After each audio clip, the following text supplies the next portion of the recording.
Hi guys, Jasper here. Welcome to my channel. Today we're uploading the final video of our 2021 Colorado Trail through hike and our arrival at Durango. But this brings to mind, I have had so many questions about where did I resupply and transportation. How did I get to the trailhead? How did I get home once I'd reached the southern terminus? So you know what? Today, I've got a few notes, I've got the guidebook, and we're going to talk about how I resupplied on the Colorado Trail. So, without any further ado, let's get right into it. And we'll actually start off with how I got from the Denver airport to the trailhead. So, with that in mind, I flew from Toronto, Ontario, Canada. I think it was the 25th of July, 21 that I flew, and I arrived in Denver at about 11:30 in the morning.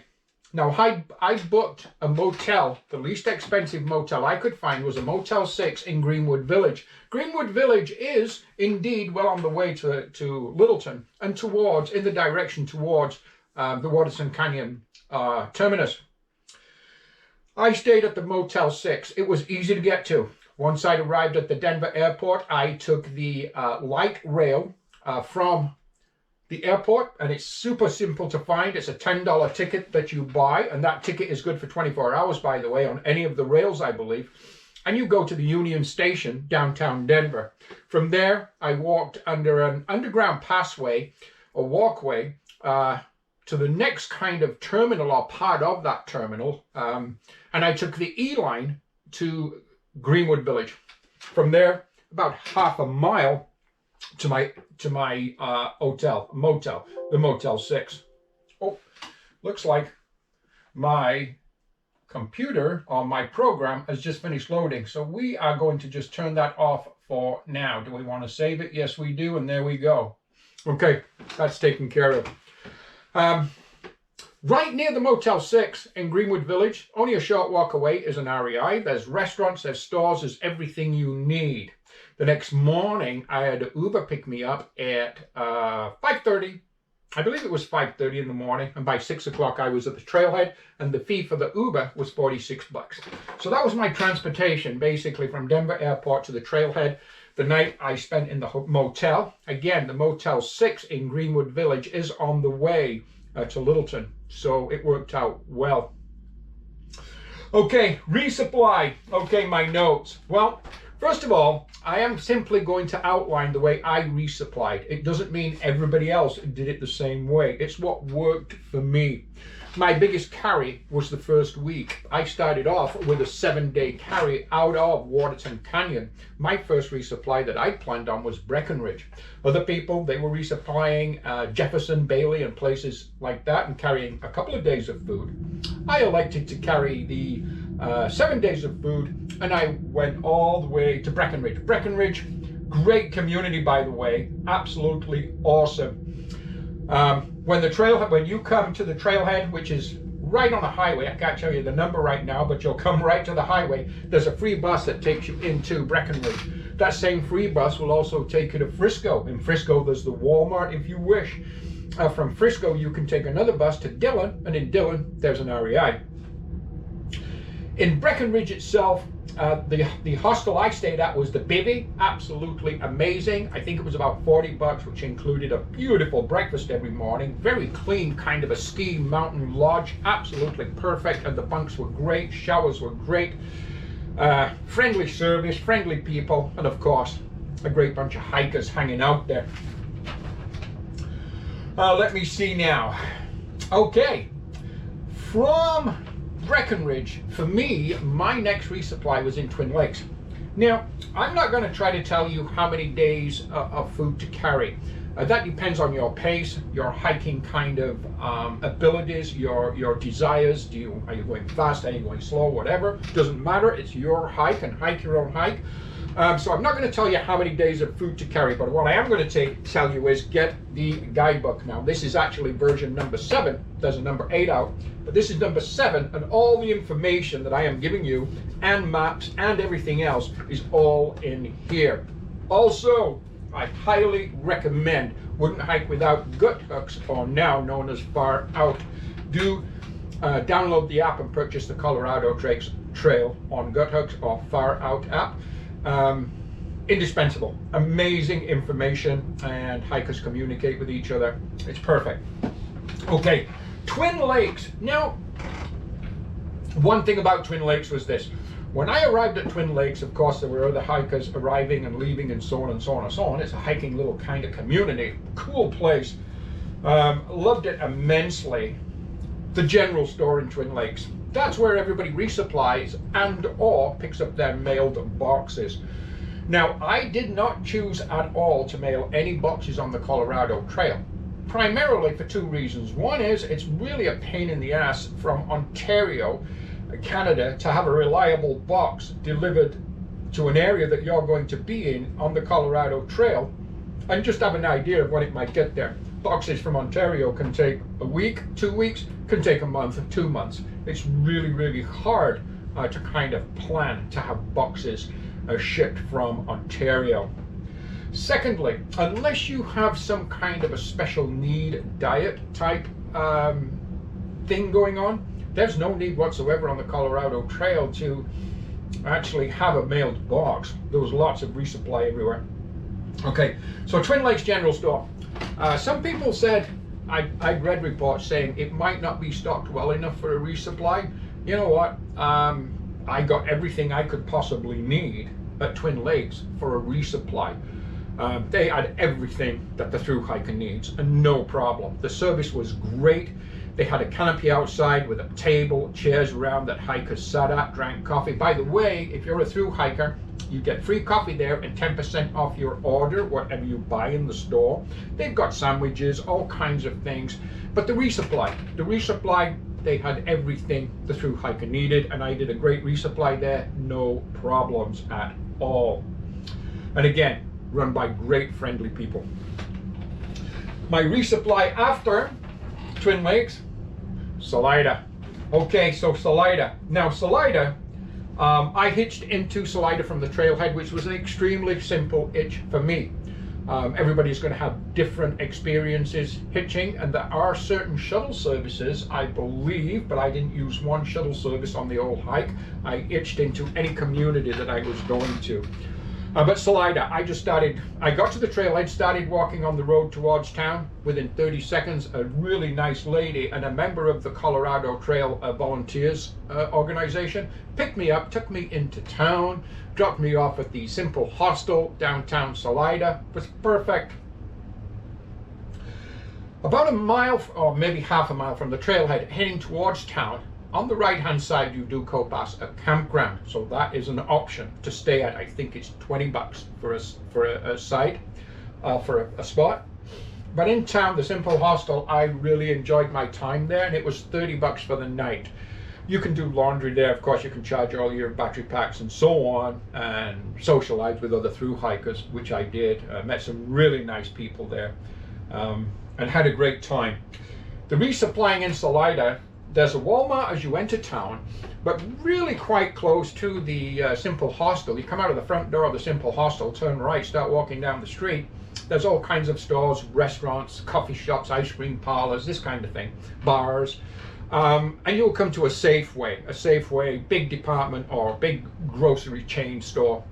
Again, everything you could possibly need for a full resupply. I did think about taking a Zero there. But a couple of young ladies that night had mentioned they had a ride out to the trailhead the next morning at about 7:30, leaving the hostel, and there was a vacant seat, and I elected to grab that seat and carry on, which I did.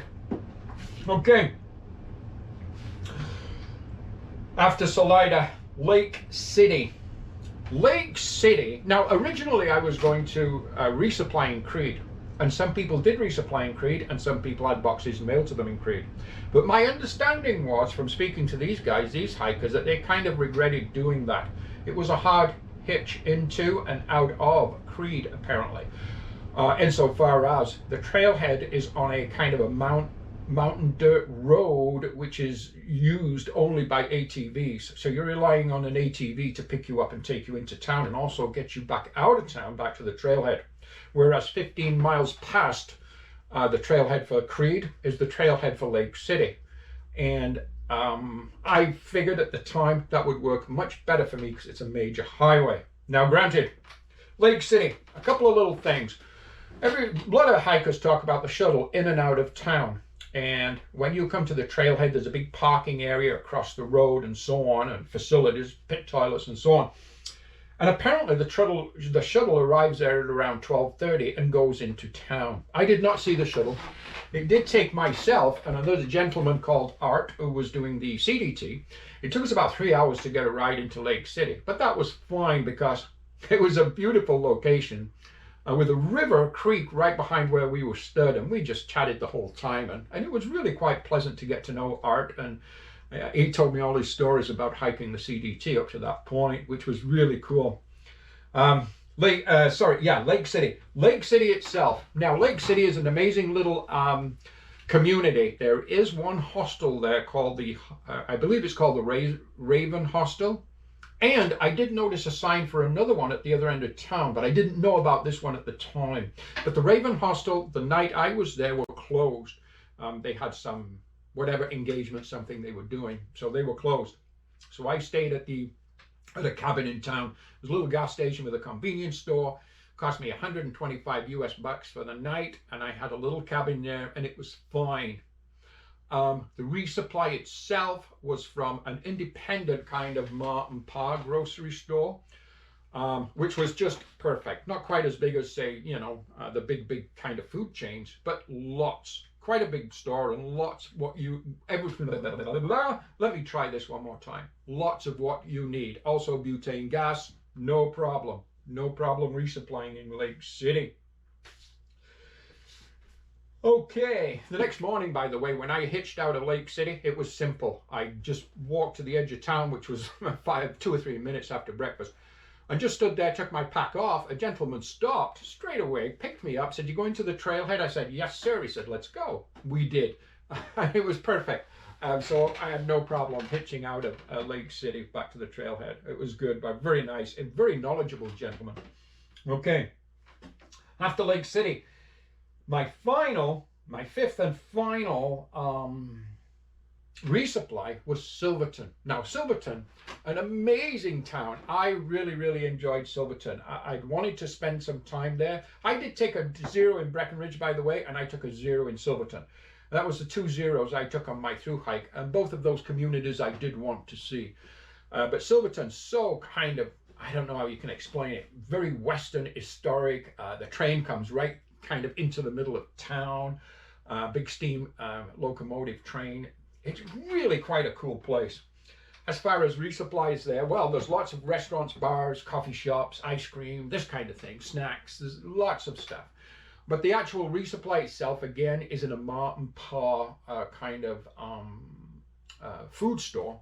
It's lots large enough for everything the through hiker needs. No problems whatsoever. It was an easy itch in, and it was an easy itch out. So from the trailhead back to the trailhead, I had no problems whatsoever with the hitching. So that was pretty much it. It worked out really well for me. And again, my biggest carry was the first resupply, which was Breckenridge, which was a 7-day carry. After that, it was a 4 or 5 day carry. And it was really quite simple. When I arrived in Durango on a Saturday morning about 9 a.m. and I'd already booked using hotels.com just because I used them. The Budget Inn, which was on the far end of town in Durango, and it was the least expensive. I think it was about 106 US bucks for the night. I had no problems whatsoever at the Durango trailhead getting a ride into town. The first place I wanted to go when I got to town was to the Walmart store. And I knew I was early into town, so I had lots of time before my check-in. So it's a very nice young couple that was on vacation from California and had been out trail running that morning. They took me to the Walmart store. And that was great. Did some shopping, picked up some supplies and so on. Just what I needed for overnight and the next day. And then there's a bus service. I believe the bus service was free. I believe, although if it wasn't, it might have been $1, but I think it was free. And that was from Walmart into downtown to the terminus downtown at Durango.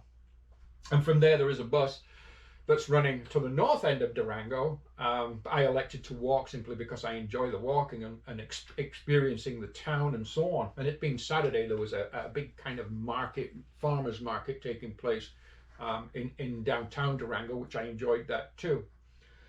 So yeah, I stayed at the Budget Inn. The next morning, I left Durango on the Bustang bus system, going back to Denver.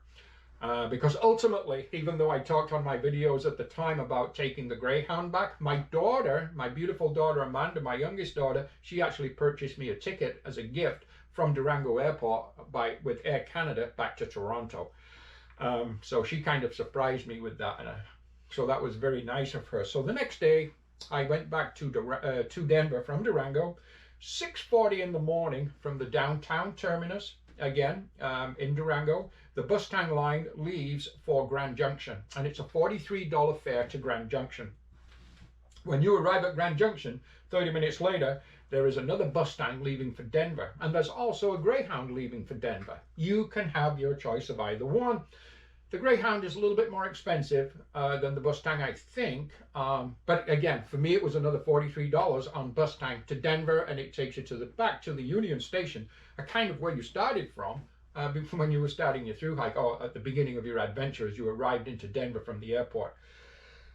And yeah, from Union Station, it was the same light rail train back to the airport. And that was it. It was super simple, was the transportation. I had no problems whatsoever. So there you go. That was my kind of 2 cents worth, or my take on the resupplying and transportation to and from the trailheads, resupplying along trail. I had no issues. I have no real special diet. I mean, I just eat trail food, whatever I can, the instant potatoes, ramen noodles, and whatever I can get my mitts on, basically. So resupplying on the trail for me was simple, and there was lots. I had no problems. And again, there was no need for me to send boxes ahead. That was it. I hope you found that information useful. My next through hike, by the way, today is actually January the 30th, 2022. My next through hike is starting on February the 24th. Please follow me on that. And that will be the Appalachian Trail, Georgia to Maine. I have set up a Facebook page, by the way, for that trail, or for that hike. And it's called Jasper's, what is it called? Let me think. Jasper's Through Hike of the Appalachian Trail 2022. Something like that. But have a look for it. Jump on that Facebook page. It's a small group, and I'll be posting pretty much daily when I have signal, but I'm going to try for daily. My progress report, some pictures, maybe a short video here and there. And of course, once I finish and come home, then I'll be creating a full series of videos just like we did on the Colorado Trail. Hey, but that'll be after the fact. We're going to talk to you next time. And you know what? If you ever see me out on trail, please say hello. Jasper here. We will talk to you soon. Bye-bye. I got to get back to this. Colorado Trail. Hey, why not indeed?